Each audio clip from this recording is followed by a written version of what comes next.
finally got to hear Gary Trent Jr. speak out on his new six-man role, and he had a very professional quote, so we'll break down what he had to say in this video. Additionally, Scottie Barnes has been taking a lot of heat across NBA circles in recent days, given the fact he's not had some strong performances, his numbers are down from last season, and he's had some interesting post-game comments, so we'll break down whether or not the criticism has gone a little bit too far on the Scottie Barnes front. Additionally, Bleacher Report named a trade target for the Toronto Raptors, and we also have an injury update to discuss in terms of this team. So a bunch of stuff to dive into. Without further ado, let's jump straight into it.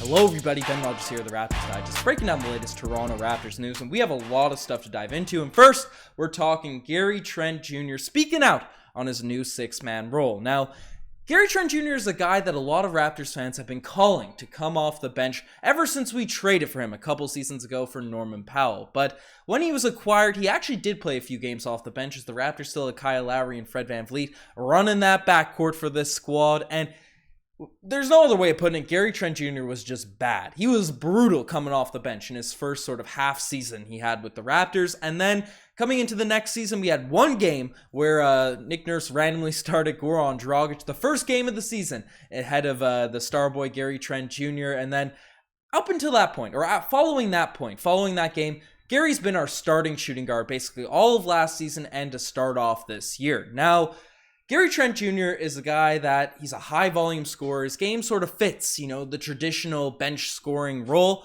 But, this season his efficiency has gone down, his scoring has gone down, and it's led a lot of people to say, hey, maybe we would be better suited bringing him off the bench. And that's the direction that Nick Nurse went in a couple of games ago, moving Scottie and Gary to the bench. Scottie was brought back to the starting lineup in the most recent game, and we'll talk about the Scottie criticism as discussed in the intro in a next segment. But Gary Trent Jr. remained on the bench, and this is something a lot of Raptors fans have called for, and we've all been interested to see what are Gary's thoughts in potentially coming off the bench for the team. And we got to hear his comments post-game. Even though he had a big night, he still spoke on his new role with the team, and this is essentially what he had to say. In it for Gary Trent Jr. to be in that second unit, is there a positive there for you? Can you see a scenario where it's a good thing for you?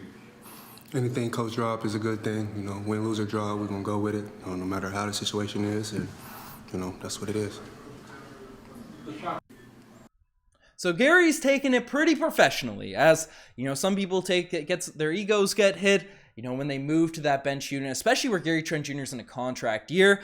I would have expected more to see the comments from Scottie Barnes come from Gary Trent Jr. rather than the other way around, and we discussed the whole Scottie Barnes comments in a recent video, but Gary Trent Jr. said, whatever Nick Nurse decides, it's the right move to go with, win, lose, or draw. He's ready to take whatever role he has. Now, as you saw in the video, he didn't seem stoked, eager to be, the sixth man for the team, but didn't indicate that he wasn't willing to take on this role, didn't have any subtle undertones of being like, oh, this is stupid or anything like that. And it's encouraging because, Gary Trent Jr. deserves 30, regardless if he's starting or coming off the bench, he deserves 30 plus minutes a night for this Raptor squad, especially when he's playing elite defense, when he's engaged, when he's looking like the regular healthy Gary Trent Jr. And, stats have been down this season, but they did improve actually recently when I looked at it today, right? His points are back up to 17 points per night after his 35-point outing in the most recent game.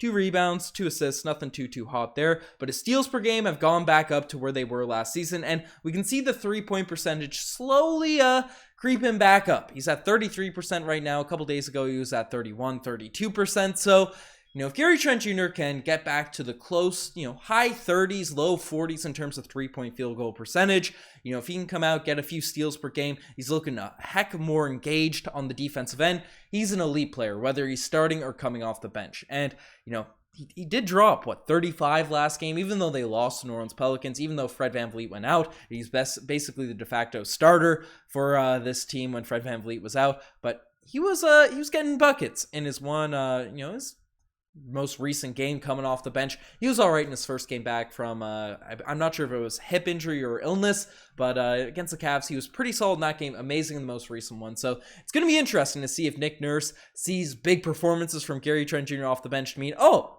he's thriving in this role, or if it means he's going to get moved back into the starting unit. So we'll see what all happens with Gary Trent Jr., but I'm happy he's taking a professional route to this new role for his team, whether it's long-term or short-term. But the next thing we're discussing is Scottie Barnes taking some serious heat across NBA circles given his recent performances. As I described in the intro, Scottie Barnes has not looked too hot in recent games. Last night, going 1 for 7 from the field, taking a lot of threes, missing a lot of threes, not looking engaged, not driving to the rim, and frankly, his defense has been brutal as of late, and it's led to a lot of criticism amongst Toronto Raptors fans. Now, I have remained in the boat.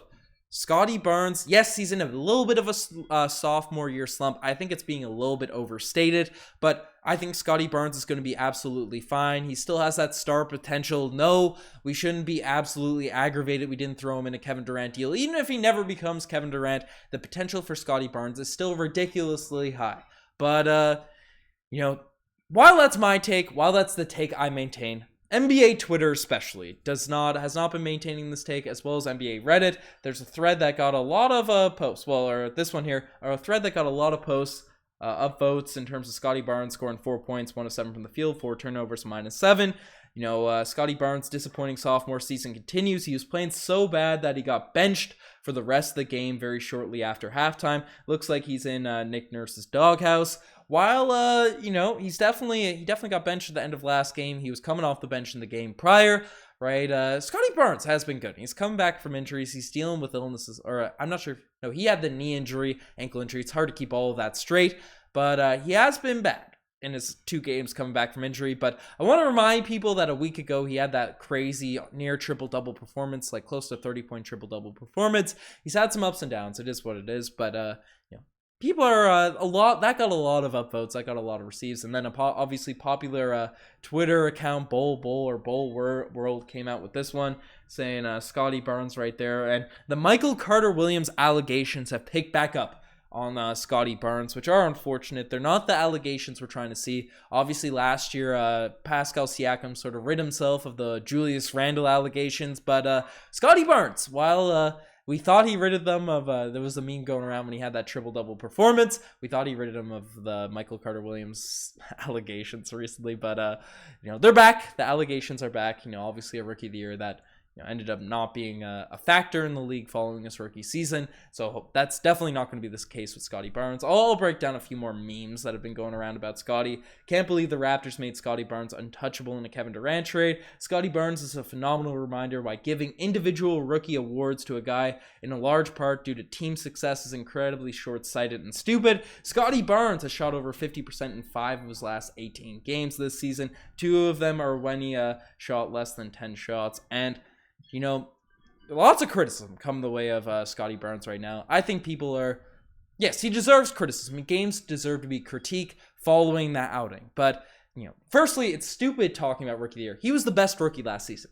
Regardless of team performance or whatever, he made his teammates better. He was a lead on the defensive end. He put up better stats than Mobley, Cade, and all those guys. So, especially when you look at efficiency and all that, right? He deserved Rookie of the Year. He could be trash for the rest of his career. He deserved that Rookie of the Year last season. So that's the first take. Second take, I know Kevin Durant has been amazing and stuff, but the potential of Scottie Barnes, regardless of if it works out or not, you logically look at the asset that you have and a young player that has lots of potential as an inside scorer, elite defense in his rookie season, 1 Rookie of the Year, has that star sort of presence about him coming into games and stuff, and we'll talk about that as this segment goes along, but it's tough to give that up, even for the best players in the world in Kevin Durant. I know it's debated heavily over the offseason. It's still debated now, given the Nets are still a 500 team, and we play the Nets tomorrow night, but it's, I'm still content. I'm still happy with the decision. We did not throw Scottie Barnes in any trade packages. He'll bounce back. We can't live in the moment too much here. But yes, he does need to be more efficient from the field and all that sort of stuff. I'm not sure if we have another. No, that's not, those are our tweets that we're reacting to. But just to give my take, my quick 2 cents on it, Scottie Barnes has not been that bad. Yes, he's in a sophomore slump, but he's not fallen off a cliff or anything by any means. I mean, this season, Scottie Barnes is currently averaging 14 points per game, 6 rebounds, 5 assists, which is really, really solid for a guy in his early 20s, 1 block and 1 steal per game. Field goal percentage and 3-point percentage, that's taken a dip in recent outings as well, but 43% is not the worst in the world. Could be better for a guy that should be scoring more on the inside. The 3-point percentage definitely has to go up. as his game develops and all that. But Scottie Barnes has not been like a brutal player by any means. Where he certainly needs to improve, and all the advanced stats sort of indicate he needs to be better on the defensive end. That's where he sort of looks lethargic in right now. And just from the eye test, from the presence, he just needs to be a little bit more engaged out there. Last night had a play where, he got a rebound. There's like 1 second left in the quarter, and he just passed it straight underneath the Raptors hoop to Larry Nance, who ended up dunking it, right? Just a brain lapse on that point. He's settling for a lot of threes. He just needs to be more aggressive, taking it to the rack. Obviously he's worked on his jump shot. The jump shot looks a lot smoother, but take some stride, like continue to do what you do best, Scottie, right? That's how you're going to be that guy, right? Just because, Kawhi Leonard improved his jump shot over the course of his career doesn't mean that he stopped driving to the rim, working on those floaters, playing elite defense. So Scottie's just got to get back to what he does best, get the confidence back, be more engaged, and everything will be fine. But lots of criticism being thrown his way, and hopefully he snaps out of his funk that he's been in recent weeks. But the next thing we're talking about, we're going a little bit long here, but Bleacher Report names a Raptors trade target. Now, Bleacher Report, they always do these articles naming people that players that teams should target. And the Raptors had an interesting one in their most recent article, saying that I didn't get the header in it the way it was formatted, but they said the Raptors should target Kobe White. Toronto runs about as top heavy as any team in the NBA, and that's most evident in their point guard position, while starter Fred VanVleet logs a team high 37 minutes per night. Backups Malachi Flynn, Delano Banton keep trying and failing to lock down a full-time gig in the rotation. It's possible Kobe White might suffer the same fate. Then again, it's also clear if he proved himself worthy of significant minutes, he wouldn't have to worry about any major obstacles in his path. The Raptors need to pack a heavier scoring punch on the perimeter, and White could up their potency. He hasn't had a great start to the season, but over his past two campaigns, with a nightly source of 14 points on 42% shooting, 37% from the three-point line, 4 assists, and 1.7 turnovers, it could have an impact. And I thought that was an interesting piece to be brought up as a potential Raptors trade target. Kobe White's been a guy that over the past few seasons, I know a lot of Raptors fans have fallen in love with the idea of potentially trading for him. Would he be better than Delano Banton, Malachi Flynn? Sure. What we have to give up from the Chicago Bulls at this point, I'm not sure.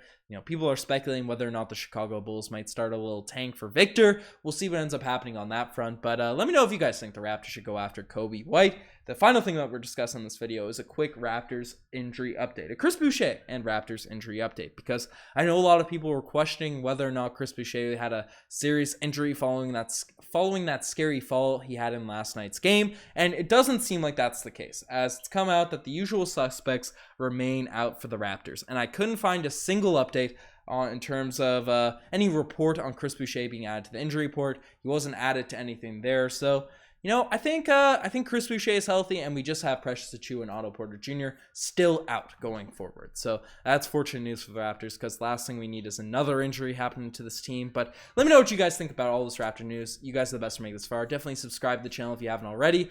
Anyways, I'm signing out. Cheers.